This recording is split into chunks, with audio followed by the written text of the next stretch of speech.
ممبر قومی اسمبلی ریاض فتیانہ نے کہا ہے کہ مسئلہ کشمیر برطانیہ کا پیدا کیا ہوا ہے، جس کو حل کرانے کے لیے برطانیہ کو ہی اپنا کردار ادا کرنا ہوگا۔ ان کا مزید کہنا تھا کہ مسئلہ کشمیر کو اقوام متحدہ کی قراردادوں کے مطابق حل کیا جائے۔ اسی حوالے سے مزید بتا رہے ہیں نمائندہ دنیا نیوز ناصر اقبال۔ جی بالکل، میں اس وقت موجود ہوں برطانوی دارالحکومت لندن میں۔ میرے ساتھ اس وقت جو شخصیت موجود ہے کشمیر کمیٹی کے ممبر ہیں، بڑے پرانے پارلیمنٹیرین ہیں، ممبر نیشنل اسمبلی پاکستان ریاض فتیانہ صاحب، جو اس وقت جو کشمیر کمیٹی کا جو ڈیلیگیشن برطانیہ میں آیا ہوا ہے اس کے ساتھ موجود ہیں۔ فتیانہ صاحب، آپ کو لندن میں خوش آمدید کہتے ہیں۔ کیسا وزٹ جا رہا ہے آپ کا برطانیہ میں؟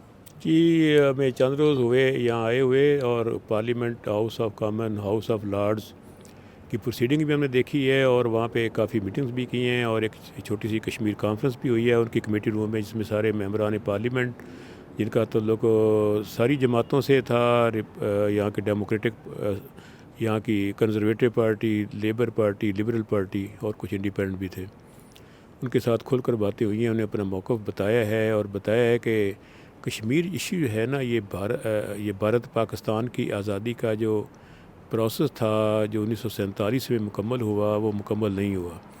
انفینشڈ ایجنڈا ہے برطانیہ کا، جو تھا کہ مذہب اور فرقے کی بنیاد پہ جو تقسیم تھی انڈیا کی، اس کے مطابق پاکستان انڈیا تو دو ملک بن گئے۔ کشمیر اسی کے تحت آزاد ہونا تھا، اور ان کی رائے لی جانی تھی، اور وہ پاکستان کا حصہ ہوتا۔ تو ہم نے کہا ہے کہ پارلیمنٹ کے اندر، گورنمنٹ کے اندر، اور ہر سطح پہ آپ ہمارے اس موقف کی سپورٹ کریں، جو کہ دنیا کی سب سے پرانی ڈیموکریسی، ویسٹ منسٹر ڈیموکریسی 1000 سال کی برطانیہ کی ہے۔ نمبر 2، برطانیہ کے بارے میں مشہور ہے کہ یہ انٹرنیشنل چیمپئن ہے ہیومن رائٹس کا۔ تو تیسرا یہ کہ ان کا اپنا ہی جو ایک راستہ تھا آزادی کا، انڈیا کو 2 حصوں میں تقسیم کرنے کا، اسی کا یہ تسلسل ہے جس کو مکمل کرنا ان کا فرض ہے۔ اور جو کچھ وہاں پہ ہو رہا ہے، ہم اس پہ یہ بھی کہنا چاہیں گے کہ یونائٹڈ نیشن کا چارٹر جو ہے 1945 سے منظور ہوا، اس کا جو آرٹیکل 1 ہے وہ سیلف ڈٹرمنیشن اور ہیومن رائٹس کو سب سے مقدم رکھتا ہے۔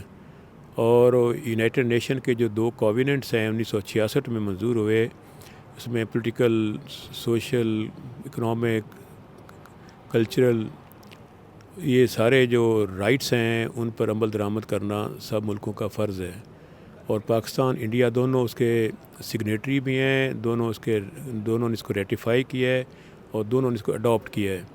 تو اب اس طرح انٹرنیشنل لاء کے تحت دونوں ملکوں کی، اور خاص پر بھارت کی اوبلیگیشن ہے، ذمہ داری ہے، قانون کے مطابق بھی، انٹرنیشنل لاء کے مطابق بھی، کہ یونائٹڈ نیشن کی ریزولوشن پہ عمل کرے، اور اس پہ وہ بھاگ نہیں سکتا، نہ چھپ سکتا ہے۔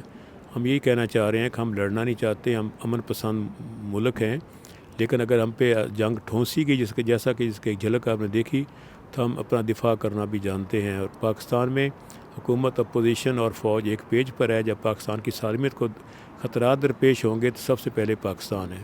فتیانہ صاحب، آپ نے برٹش پارلیمنٹ کا وزٹ کیا، پارلیمنٹیرین سے ملے، ہاؤس آف لارڈز کے ممبران سے ملے، کشمیر کمیٹی کے وہاں کے جو پارلیمنٹیرین جو کہ کمیٹی وہاں سے ملاقات ہوئی، لیکن اتنے عرصے سے سارے ڈیلیگیشنز آ رہے جا رہے ہیں پاکستان سے، آپ کی اس دفعہ آپ کی کمیٹی کی حکمت عملی کیا ہے؟ یہ بنیادی پر لوگوں کو انگیج کرنا ہے۔ سب سے پہلے ٹارگٹ ہمارا ہے پارلیمنٹیرینز، تاکہ ان کو ہم جب انگیج کرتے ہیں تو ان کی آواز ہاؤس آف کامن اور ہاؤس آف لارڈز میں آتی ہے، اور حکومت سننے پہ مجبور ہوتی ہے۔ دوسرا، یہاں پہ میڈیا انٹریکشن، تاکہ یہ بات بار بار کہی جائے، انگلش، اردو، سارے نیوز پیپرز میں اور الیکٹرانک میڈیا پہ۔